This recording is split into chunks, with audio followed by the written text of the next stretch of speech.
Hello friends, Arjun classes में आप लोगों का स्वागत है। फ्रेंड्स, हम लोग देख रहे थे तंतुओं का वर्गीकरण, जिसमें हम लोग प्राकृतिक देख लिए। प्राकृतिक में जो भी था, वनस्पत से, तो वनस्पत में क्या क्या था, बीज से, तो कुछ पौधे के तने से। बीज में क्या था, कपास और कापोक, और तने में क्या था, लीलेन, हेम्प, जूट। ये क्या था, तने में था। अब उसी क्रम में हम लोग देखेंगे कृत्रिम तंतु। ये तंतु प्राकृतिक साधनों से प्राप्त नहीं किए जाते हैं, इनको रासायनिक या मशीनी विधियों से तैयार किया जाता है। ये तंतु प्राकृतिक तंतुओं से मजबूत तथा टिकाऊ होते हैं। कृत्रिम तंतु दो प्रकार के होते हैं, मानव द्वारा निर्मित और एक रासायनिक विधियों द्वारा। मानव द्वारा निर्मित तंतु क्या है? मानव द्वारा निर्मित तंतु, इसको प्राकृतिक पदार्थों पर रासायनिक क्रियाओं द्वारा तैयार किया जाता है। इन तंतुओं के निर्माण के लिए लकड़ी या बांस की लुगदी व कपास को रासायनिक क्रियाओं द्वारा तरल रूप में परिवर्तित किया जाता है।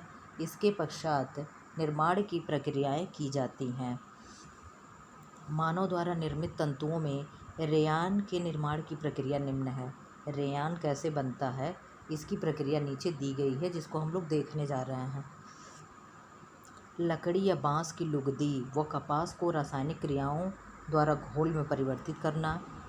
घोल को बारीक छेदों वाली स्पिनरेट से गुजारना। स्पिनरेट एक मशीन होती है, जो ऐसे करके मशीन बनी होती है। तो उसके यहाँ से लुगदी डालते हैं और इसको यहाँ से ऐसे निकाल लेते हैं धागे के रूप में। ऐसे स्पिनरेट के ऐसे छोटे छोटे पतले छिद्र बने होते हैं, और इससे उसको घोल के इस कपड़े को यहाँ से रेसे बना के ऐसे निकाल लेते हैं खींच के। स्पिनरेट मशीन होती है।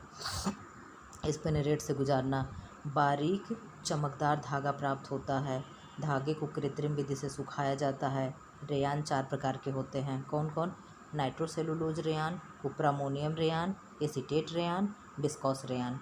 रेयान के कितने प्रकार? 4। कौन कौन? नाइट्रेट, एसीटेट, कुप्रामोनियम,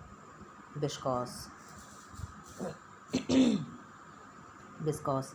रेयान तैयार करने की विधियाँ, करने से संबंधित क्रियाएं भिन्न हैं। क्या?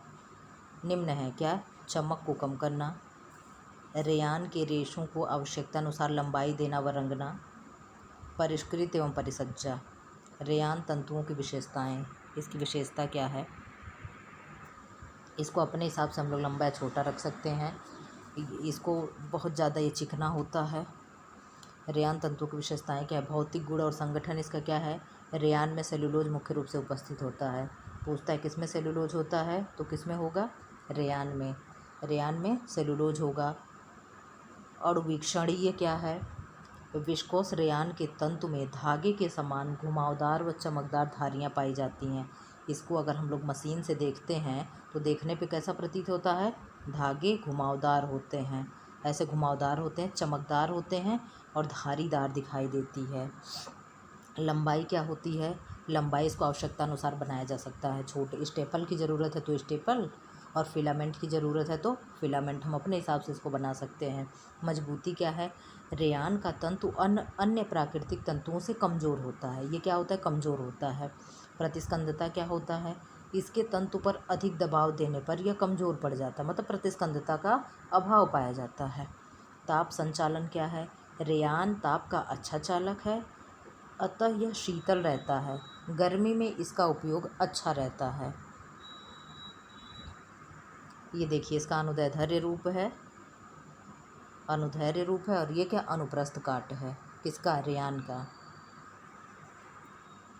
अब रगड़ का प्रभाव इस पे क्या होगा? रेयान के वस्त्र पर रगड़ का प्रभाव पड़ता है। रगड़ से रेशे कमज़ोर पड़ जाते हैं तथा उनकी चमक कम पड़ जाती है। ये रेयान के कपड़े हैं। इसमें अवशोषकता क्या होता है? रेयान से बने वस्त्र पसीने को आसानी से सोख लेते हैं, अतः इनका उपयोग गर्मी में उत्तम होता है। क्या है इसमें? अवशोषकता होता है।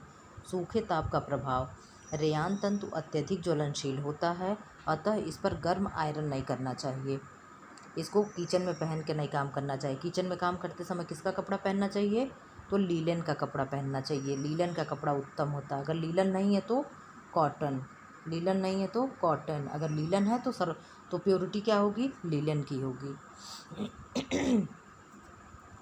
धूप का प्रभाव क्या होगा? रंगों को अच्छी तरह शोषित करने के कारण इनके रंग पक्के होते हैं, परंतु अत्यधिक धूप में रेयान के रेशे नष्ट हो जाते हैं। रासायनिक गुण, रासायनिक गुण क्या है? अम्ल का प्रभाव इस पर पड़ेगा, कार्बनिक अम्लों से नष्ट हो जाते हैं परंतु अकार्बनिक अम्लों से नष्ट हो जाते हैं, परंतु कार्बनिक अम्लों का इन पर कोई प्रभाव नहीं पड़ता है। क्षार का प्रभाव क्या होता है? क्षार से इनकी तनाव शक्ति नष्ट हो जाती है। रंगों के प्रति क्या है? रंगों के प्रति सादृश्यता, रेयान रेशे शीघ्रता से रंग शोषित कर लेते हैं। ब्लीच का प्रभाव, रेयान के लिए हाइड्रोजन परऑक्साइड उत्तम ब्लीच है। कौन सा ब्लीच उत्तम है रेयान के लिए? Hydrogen peroxide. फफूंदी व कीड़ों का प्रभाव, इस पे क्या होता है? रेयान के वस्त्रों पर फफूंदी कम लगती है, इन पर कीड़े भी नहीं लगते हैं। क्या? कीड़े भी नहीं लगते और फफूंदी कम लगती है। अब रासायनिक विधियों द्वारा निर्मित तंतु, रासायनिक विधियों द्वारा निर्मित तंतु, अभी इसको कैसे बनाएंगे? ये क्या है? नायलॉन।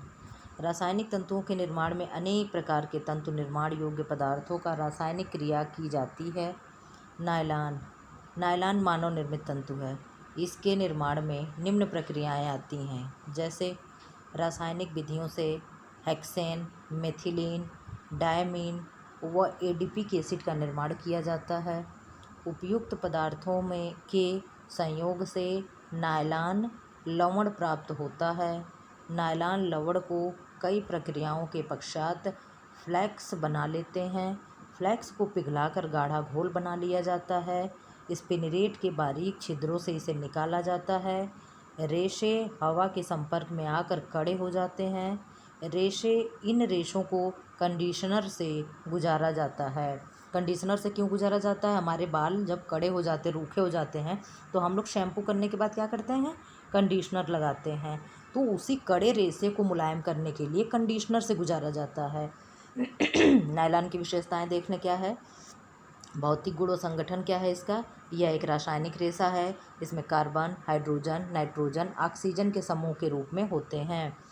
इसको उससे देखने पे, अणुवीक्षणीय संरचना से देखने पे कैसा दिखेगा? यह तंतु अत्यधिक पारदर्शी, चिकना तथा पूर्णतः गोलाकार दिखेगा। मजबूती, इसके तंतु अत्यधिक मजबूत होते हैं। चमक क्या होता है? नायलॉन के तंतुओं में अत्यधिक चमक होती है, परंतु आवश्यकता के अनुसार इसे कम और ज़्यादा किया जा सकता है। ताप क्या होता है? ये ताप के अच्छे संवाहक नहीं होते हैं। इनका प्रयोग जाड़े में किया जाता है, जाड़े के मौसम में किया जाता है। तनाव का प्रभाव क्या है? तनाव डालने के पश्चात ये अपनी पुरानी स्थिति में आ जाते हैं। लचीलापन, इनको खींचकर छोड़ने के बाद ये अपनी पुरानी स्थिति में आ जाते हैं, मतलब इनको खींचा जा सकता है, ये स्ट्रेचेबल होते हैं। अवशोषकता क्या है? नायलॉन के रेशे में इस गुण का अभाव होता है। अवशोषकता मतलब जो पानी सोख ले, जैसे कॉटन कपड़ा हो गया, वुल हो गया, तो ये वैसा नहीं है, इसमें अवशोषकता का अभाव पाया जाता है। ये क्या है? नायलॉन के तंतु हैं। ये क्या है? ताप का प्रभाव, इस पे ताप का प्रभाव पड़ेगा।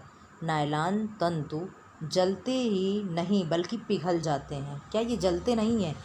ये जैसे प्लास्टिक को हम लोग जलाते हैं, सपोज करिए कि हम लोग एक प्लास्टिक है उसको जला रहे, तो वो क्या होता है? बूंद बूंद बूंद बूंद पिघल के टपकता है। तो नायलॉन के कपड़े भी क्या होते हैं? ऐसे चिपक जाते हैं। इसलिए बिल्कुल भी किचन में नायलॉन के कपड़ा पहन के नहीं जाना चाहिए। बाय द वे, गलती से संजोग बस अगर आग पकड़ लेती है तो वो इंसान के शरीर में एकदम कपड़ा चिपक जाता है, कपड़ा एकदम जल के चिपक जाता है और वो उससे इंसान ज़्यादा प्रभावित होता है। उसको बुझाने पे ना बुझता है, ना कुछ शरीर में चिपक जाता है प्लास्टिक के जैसे। धूप का प्रभाव क्या होगा? धूप का प्रभाव इस पे पड़ेगा। अधिक समय तक धूप में खुला रखने से इनकी शक्ति पर प्रभाव पड़ता है, मतलब ये कमज़ोर हो जाते हैं। रासायनिक गुण क्या है? अम्ल का प्रभाव, अम्ल से नायलॉन तंतु नष्ट हो जाते हैं। अम्ल का प्रभाव नायलॉन पे पड़ेगा, बिल्कुल पड़ेगा। और इन पे क्षार का प्रभाव क्या है, पड़ेगा।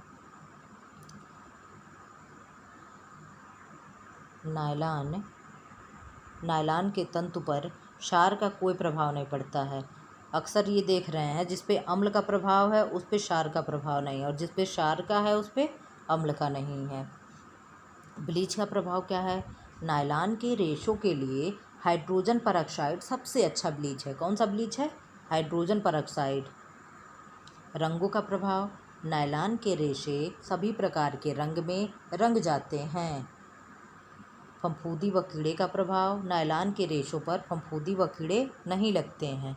अब डेक्रान व टेरिलीन हम लोग नेक्स्ट वीडियो में देखेंगे, वीडियो हो जाएगा लंबा।